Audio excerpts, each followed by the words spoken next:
Assalamualaikum warahmatullahi wabarakatuh. Nama saya Muhammad Osman bin Waisyah Jahan dari kelas 1 Wangsa. Hari ini kita akan membincangkan tentang perkembangan seni visual di Malaysia.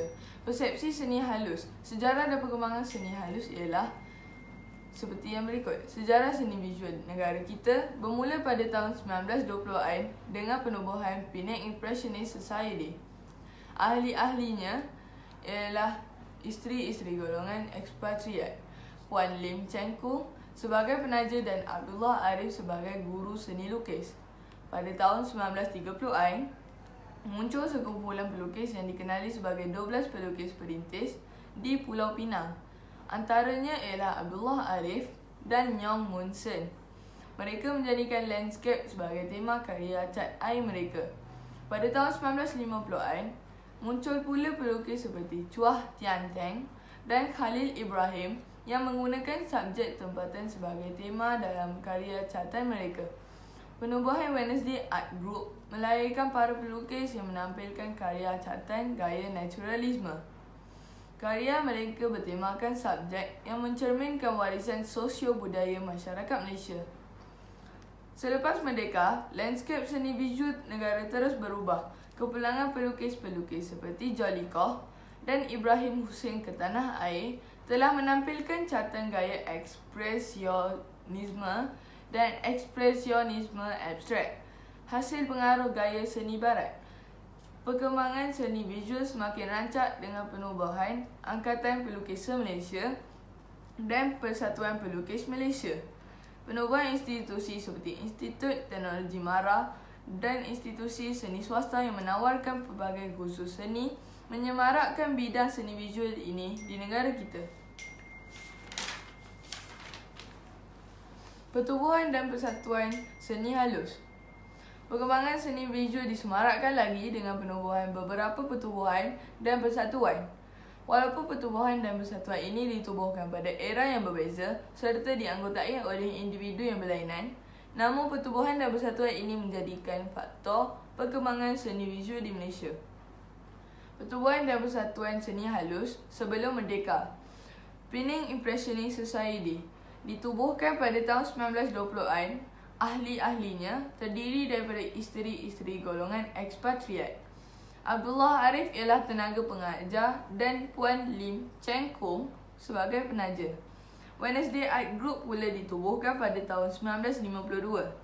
Pengasasnya ialah Peter Harris. Ahlinya terdiri daripada berbilang bangsa seperti Patrick Ng Kah On, Cheong Lai Tong, Zulkifli Buyong, Syed Ahmad Jamal, Ismail Mustam dan Grace Selva Nayagam. Tujuannya untuk memperkenalkan estetik dan teknik seni menerusi gagasan seni sebagai wadah ekspresi diri. Pertubuhan dan persatuan seni halus selepas merdeka pula ialah Angkatan Pelukis Malaysia. Pertubuhan ini ditubuhkan pada 15 April 1958. Nama asal pertubuhan ini ialah Angkatan Pelukis Semenanjung. Pengasasnya ialah Muhammad Hossein Enas. Antara ahlinya ialah Yaakob Latif, Habibah Manan, Muhammad Salehuddin, Zakaria Nur dan Syed Ahmad Jamal. Tujuannya untuk menyatu padukan pelukis Melayu dengan memperkenalkan gaya naturalisme. Persatuan Pelukis Malaysia pula ditubuhkan pada tahun 1979. Presidennya ialah Syed Ahmad Jamal. Antaranya ialah Sulaiman Othman, Yoh Jing Leng, Mazli Matsum, Ahmad Khalid Yusof dan Reza Piadasa. Tujuannya untuk menyatu padukan pelukis tanah air di bawah satu payung. Institusi seni. Usaha memperkembangkan seni visual dilakukan dengan penubuhan beberapa institusi yang menawarkan pelbagai kursus dalam bidang kesenian. Antaranya ialah Sultan Idris Training College, Specialist Teachers Training Institute, Institut Teknologi MARA, Universiti Sains Malaysia dan institusi seni swasta. Institusi Sultan Idris Training College ditubuhkan pada 29 November 1922.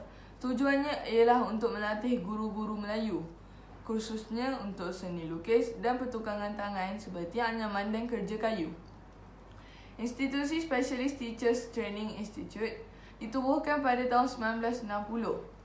Tujuannya ialah untuk melatih guru-guru dalam mata pelajaran seni, khususnya adalah dalam bidang sejarah dan apresiasi seni, idea moden dalam pendidikan moden dan rekaan kreatif.